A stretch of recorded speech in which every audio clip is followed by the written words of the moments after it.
జై శ్రీకృష్ణ. ఈరోజు శ్రీ వైష్ణవ కృష్ణాష్టమి, కృష్ణ జయంతి. ఈ బాలకృష్ణునితో గుడ్డివాడైన సూరదాసు ఇలా చలోక్తి విసురుతున్నాడు. చలోక్తి అనగా చమత్కార సంభాషణం. నిరంకుశయా కవయ అన్నట్లు భక్తులైన వారు కూడా కవులైతే భగవంతునితో కూడా చలోక్తులు విసురుతూ మాట్లాడగలడు. తన చేతికి చిక్కినట్లే చిక్కి క్షణంలో వదిలించుకొని పోయిన బాలకృష్ణుని చూసి గుడ్డివాడైన సూరదాసు ఈ విధంగా ఆ శ్లోకంలో చలోక్తి విసురుతున్నాడు. హస్తమాక్షిప్యయాతోసి బలాత్ కృష్ణ కిమద్భుతం హృదయాద్యది నిర్వాసి పౌరుషం గణయామితే అంటూ చలోక్తితో అలరించాడు కదా. ముసలినైన నా చేతి నుండి తప్పించుకుపోయినావు, కానీ నా మనస్సు నుండి తప్పించుకుపోగలవా శ్రీకృష్ణ అని సవాలు విసిరినాడు కదా.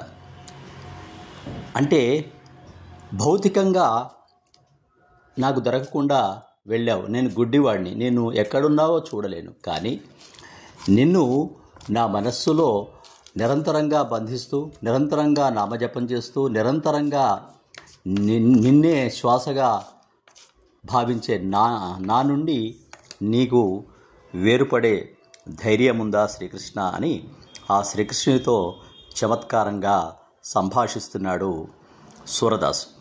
సూరదాసే కాదు, మనం కూడా నిరంతరం కృష్ణుని యొక్క నామాన్ని హృదయంలో జపిస్తూ ఉంటే ఆ కృష్ణుడు నామజపం ఎక్కడైతే జరుగుతుందో అక్కడ నాట్యం చేస్తూ ఉంటాడు.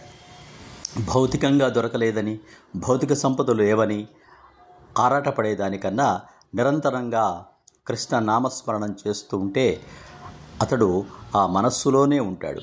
ఆ మనస్సు నుండి తప్పించుకుపోవడం అతని తరమయ్యే పనే కాదు. మధుర భక్తిలో బృందావనంలో గోపికలు ఎప్పుడూ తమ మధ్యలోనే మాధవుడు తిరుగుతున్నట్టుగా పాలమ్మినా, పూలమ్మినా, పెరుగమ్మినా మాధవ గోవింద కృష్ణ అని ఆ పరాత్పరుడైన ఆ కృష్ణుని ధ్యాసలోనే గడిపారు. అలా గడపడం వల్లనే వారందరూ కూడా ముక్తులయ్యారు. కాబట్టి భౌతికమైన ఆరాటాలకు పోకుండా ఎల్లప్పుడూ ఆ మానస చిత్తచోరుని మనస్సునందు గనక ఉంచుకున్నట్లయితే మనకు చక్కని ఆనందం కలుగుతుంది, మోక్షప్రదంగా ఉంటుంది. హస్తమాక్షిప్యయాతోసి బలాత్ కృష్ణకిమద్భుతం హృదయద్యాది నిర్వాసి పౌరుషం గణయామితే. సబ్స్క్రైబ్ ఆచార్య శ్రీ శక్తి ఛానల్. శుభం భూయాత్.